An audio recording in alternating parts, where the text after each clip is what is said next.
Friends, पिछले भाग में आपने पढ़ा था, एक तो चोरी करती हो, ऊपर से सीना चोरी करती हो, चली जाओ मेरी नज़रों के सामने से। राधिका ने भी गुस्से से अपने पिता से कहा, ऐसा भी क्या कर दिया है मैंने जो आप मुझे मारने पर उतारू हो गए। मैंने कोई पाप नहीं किया है। ठीक है, आप यही सुनना चाहते हैं तो सुन लीजिए। हाँ, मैं विवेक को पसंद करती हूँ, शायद मैं उससे शादी भी करूँ। अब आप ही बताइए, और कुछ सुनना है आपको?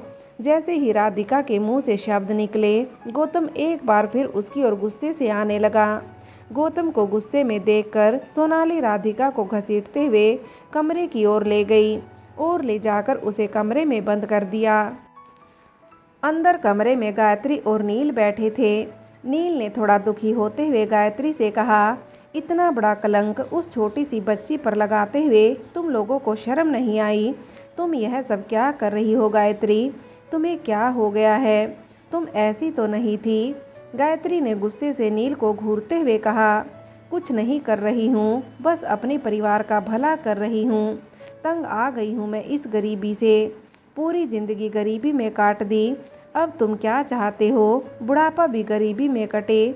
मैं उस बच्ची का बोझ नहीं संभालना चाहती हूँ, और उस बच्ची से छुटकारा पाने का इसके अलावा मेरे पास कोई और चारा नहीं है। मैं उसे जान से नहीं मार सकती हूँ। कल को अगर बहुरानी से सामना हुआ तो वह तो मुझे जिंदा गाड़ देगी। कम से कम उन्हें यह तो बता सकूंगी कि बच्ची चोरी हो गई, और तब इस राधिका को ही फंसाऊंगी। इस तरह से सांप भी मर जाएगा और लाठी भी नहीं टूटेगी, और मेरे ऊपर बहुरानी को कभी कोई शक नहीं होगा। गायत्री का षड्यंत्र सुनकर नील ने उदास होते हुए कहा, क्या पैसा इतना ज़रूरी है कि तुम दो मासूम बच्चियों की ज़िंदगी खराब करने पर तुली हो? छी गायत्री, शर्म आती है मुझे तुम पर। लोग तो मुझे बुरा कहते थे कि मैं शराबी हूँ, लेकिन अब मुझे लगता है कि तुमसे अच्छा तो मैं ही हूँ। सिर्फ शराब ही तो पीता था, कभी किसी का बुरा तो नहीं किया। तुम बहुत बुरा कर रही हो गायत्री। मैं दामाद जी को सब कुछ सच सच बता दूंगा। नील के मुंह से यह सुनकर गायत्री ने गुस्से से आंख निकालते हुए कहा, बताकर तो देखो। वैसे भी तुम मेरे किसी काम के नहीं हो, और मेरी अमीर बनने के रास्ते में जो भी आएगा मैं उसे भी साफ कर दूंगी। तुम दामाद जी को कुछ कहकर तो देखो, फिर तुम मुझे देखना कि मैं तुम्हारा क्या हसन करूंगी। अभी गायत्री नील को धमका ही रही थी कि तब तक सोनाली गौतम को लेकर कमरे के अंदर आ गई। उसने गौतम से कहा, आप यहाँ चारपाई पर आराम से बैठिए, हमें ठंडे दिमाग से सोचना होगा। वैसे मेरे पास एक योजना है। सोनाली के मुंह से यह सुनकर गौतम ने सोनाली से कहा, क्या योजना है तुम्हारे पास? जरा मैं भी तो सुनूं। सोनाली ने गौतम से कहा, हम कल रात यह गांव छोड़कर चुपचाप चले जाएंगे। माँ के पास थोड़ा पैसा है, उसने बड़ी हवेली की बहुरानी से कुछ पैसा उधार लिया है। हम उस पैसे से किसी दूसरे गांव जाकर अपनी ज़िंदगी बसर कर लेंगे, लेकिन राधिका को हम अपने साथ नहीं लेकर जाएंगे। वह चाहे तो इसी घर में उस बच्ची के साथ रह सकती है। वैसे भी वह तो उस विवेक के साथ शादी करना चाहती है, तो कर लेने दीजिए ना, अच्छा ही है, लोगों के मुंह बंद हो जाएंगे। सोनाली के मुंह से यह सुनकर गौतम ने सोनाली से कहा, मैं अपनी बेटी को ऐसे किसके सहारे छोड़कर चला जाऊं? मैं ऐसा नहीं कर सकता हूं। मैं खुद गर्ज नहीं बन सकता हूं। वह अभी 15 साल की ही तो है। मैं जानता हूं उसने गलती की है, लेकिन क्या ऐसा करना ठीक होगा? जैसे ही सोनाली को लगा कि उसका इतना बड़ा नाटक भी गौतम का दिल नहीं बदल पाया है, तब उसने दोबारा अपनी चाल चलते हुए गौतम से कहा, हाँ हाँ ठीक है, मुझे तो पहले ही पता था कि आप मेरे बच्चों के पिता होने से ज़्यादा उस कलंकनी के पिता हैं। मैं तो वैसे भी आपकी दूसरी बीवी हूँ। आपको मुझसे प्यार थोड़ी ही है, गलती उसने की है और सज़ा हमें मिलेगी। ठीक है, आप अपनी बच्ची के साथ यहाँ रहिए और ज़माने भर के ताने सुनिए। मैं यहाँ नहीं रहूँगी। मैं कल रात अपनी माँ के साथ दूर गांव जा रही हूँ। अगर कल तक आपका फैसला बदल जाए तो बता दीजिएगा, क्योंकि आपकी बेटी, उसे तो आपसे ज़रा भी प्यार नहीं है। अगर होता तो आपकी इज्जत का ख्याल करती। और वैसे भी यह मकान उसी के लिए तो छोड़कर जा रहे हैं। रहेगी वह अपने प्रेमी के साथ इस मकान में। अब बड़ी हो गई है, जब अपनी बच्ची का ख्याल रख सकती है तो अपना भी रख सकती है। और फिर भी आप अगर उसका साथ देना चाहते हैं तो रहिए आप उसके साथ। मैं अब उसके साथ एक पल भी नहीं रह सकती हूँ। मैं तो बस आपके आने का इंतज़ार कर रही थी। और ऐसा कहकर सोनाली फूट फूट कर रोने लगी। गायत्री ने भी सोनाली की हाँ में हाँ मिलाते हुए गौतम से कहा, दामाद जी, मैंने तो अपनी बच्ची आपके हाथों में इसलिए दी थी, कम से कम कुछ ना सही आप उसका ख्याल तो रखेंगे। मेरी बच्ची ने तो आपका पूरा घर अपने हाथों से संभाला है। आप तो शहर रहते हैं, नौकरी करने के लिए यहाँ मेरी बेटी ही आपका पूरा घर संभालती है। और उसके बाद आज उसे क्या मिला? आप तो उसका साथ भी नहीं दे पा रहे हैं। गायत्री की बात सुनकर और सोनाली को ऐसे रोते हुए देखकर गौतम को उस पर तरस आ गया। उसने सोनाली को गले लगाते हुए कहा, शायद तुम ठीक ही कह रही हो। अब राधिका बड़ी हो गई है, अपना ख्याल खुद रख सकती है। जब उसने इतना बड़ा कदम उठाते हुए कुछ नहीं सोचा तो मैं क्यों उसके बारे में सोच रहा हूँ।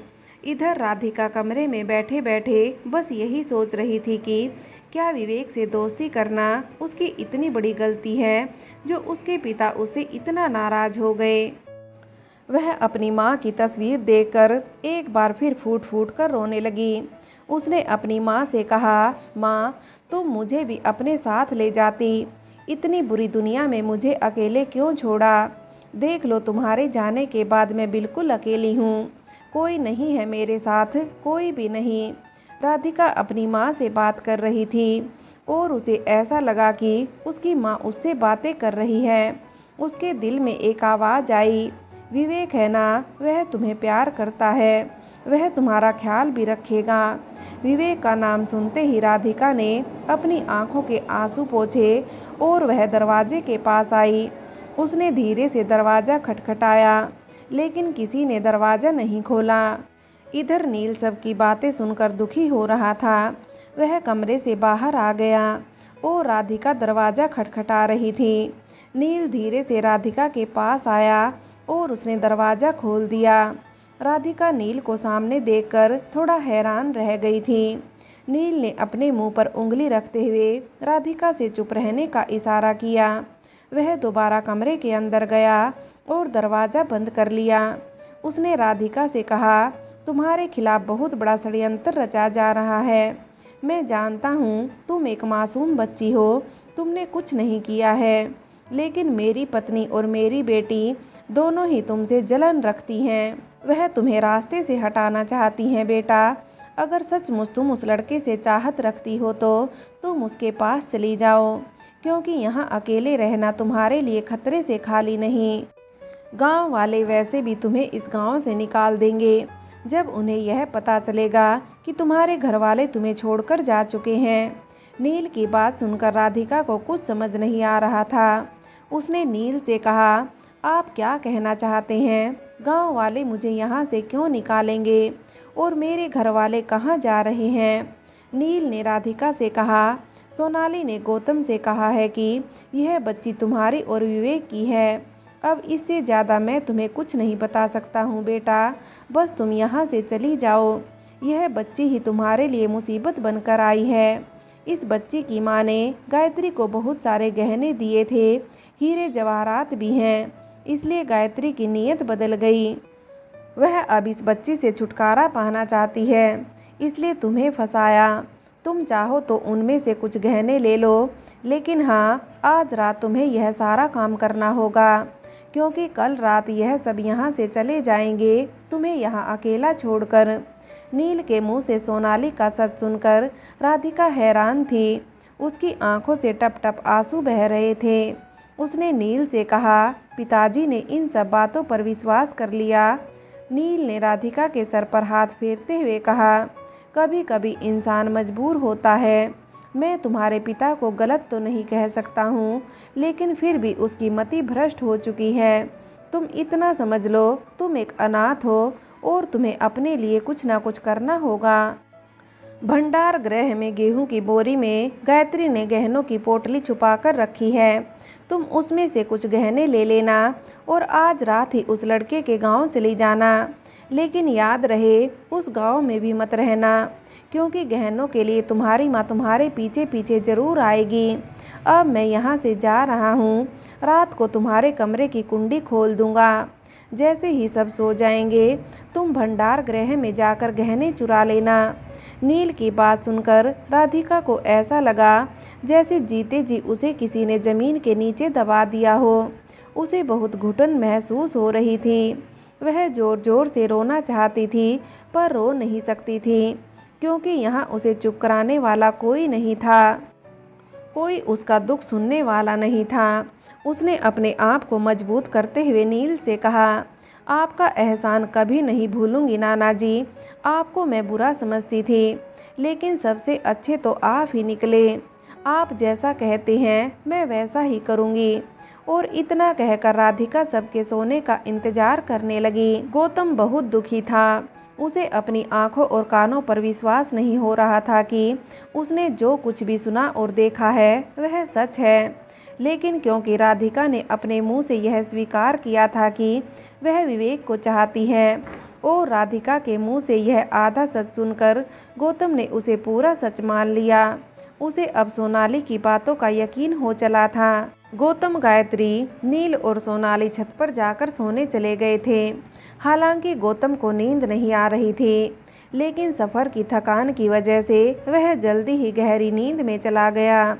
जब नील ने देखा कि सब सो चुके हैं, तो वह चुपचाप सीढ़ियों से नीचे उतर कर आया और धीरे से उसने राधिका के कमरे की कुंडी खोल दी।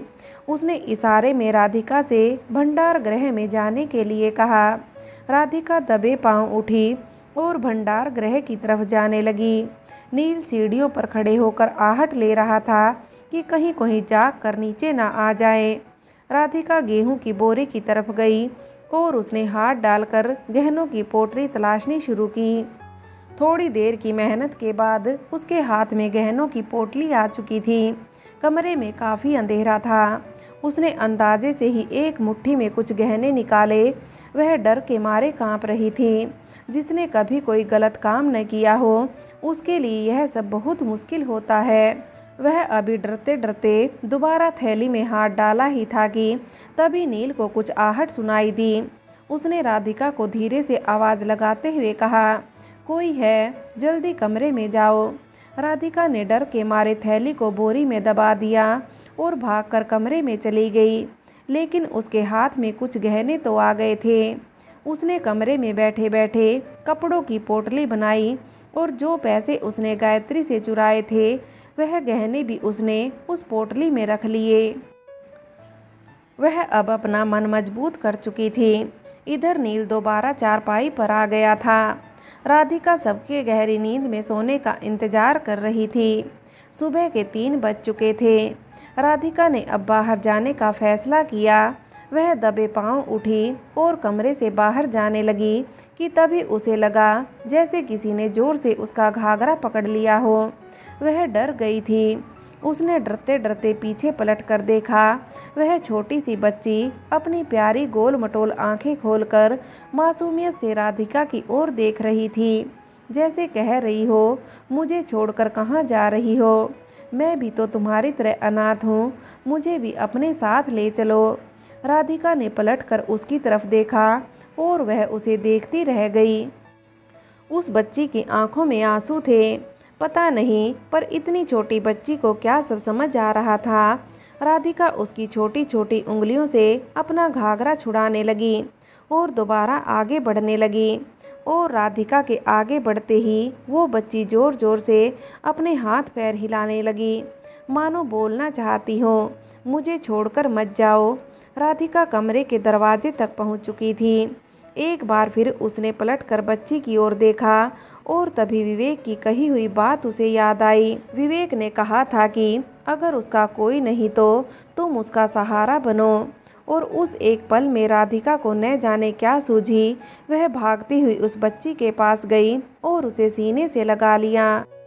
राधिका धीरे धीरे सिसक रही थी। उसने उस बच्ची से कहा, माफ़ करना, तुम्हें अकेले छोड़कर जा रही थी। अब तुम्हें अपने आप से अलग कभी नहीं करूँगी। आज से मैं तुम्हारी सब कुछ हूँ और तुम मेरी बच्ची। राधिका ने उस बच्ची को जल्दी से कपड़े में लपेटा और अपनी पीठ पर बांध लिया। बच्ची एकदम चुप थी। उसने अपने कपड़ों की पोटली उठाई और धीरे से घर की दहलीज से बाहर आ गई। रात के 3 बज रहे थे। राधिका जंगल के रास्ते से धीरे धीरे चलती हुई आ रही थी। उसे कुछ समझ नहीं आ रहा था कि वह अपनी नानी के गांव कैसे पहुंचेगी, लेकिन उसने दृढ़ निश्चय कर रखा था कि वह अब यहाँ नहीं रहेगी। वह बस चुपचाप चलती जा रही थी। रात का सन्नाटा डरावना था। जगह जगह कुत्ते और सियार के भौंकने की आवाज़ आ रही थी। राधिका को डर भी लग रहा था। वह चुपचाप बस आगे बढ़ती जा रही थी। धीरे धीरे वह जंगल में पहुंच चुकी थी और थक भी चुकी थी। वह एक पेड़ के नीचे जाकर बैठ गई और सुबह होने का इंतजार करने लगी। राधिका इतना थक चुकी थी कि वह एक पेड़ से टिककर गहरी नींद में सो गई और अचानक किसी ने जोर से हिलाते हुए राधिका को जगाया। राधिका बुरी तरह डर गई थी। उसने डरते डरते आंखें खोली। सामने एक बूढ़ा आदमी खड़ा था। उसने राधिका को देखते हुए कहा, कौन हो तुम बेटी? इतनी सुबह सुबह घने जंगल में क्यों बैठी हो? राधिका उस बूढ़े आदमी को देखकर डर गई थी। उसने उस बूढ़े आदमी से कहा, बाबा, मुझे पास के गांव जाना है। क्या आप मुझे वहां छोड़ देंगे? मेरी नानी वहां रहती है। वह बहुत बीमार है। मुझे जल्द से जल्द उनके पास पहुंचना है। और इतना कहकर राधिका रोने लगी। बूढ़े आदमी को राधिका के ऊपर तरस आ गया। उसने कहा, बेटा, मैं भी वहीं जा रहा था। यह कुछ सब्जियां काटी थी, उन्हें बेचने जा रहा था। चलो तुम्हें भी वहां छोड़ दूंगा। ऐसा कहकर उसने राधिका को अपनी बैलगाड़ी में बिठा लिया। राधिका को लेकर वह बूढ़ा उसकी नानी के गांव की ओर चल पड़ा था। बच्ची को पीठ से उतारकर अपनी गोद में रख लिया था। बच्ची अभी भी सो रही थी। राधिका ने उसे सीने से लगाते हुए अपने मन में कहा, कितनी सीधी सादी है, यह रोना भी नहीं जानती है।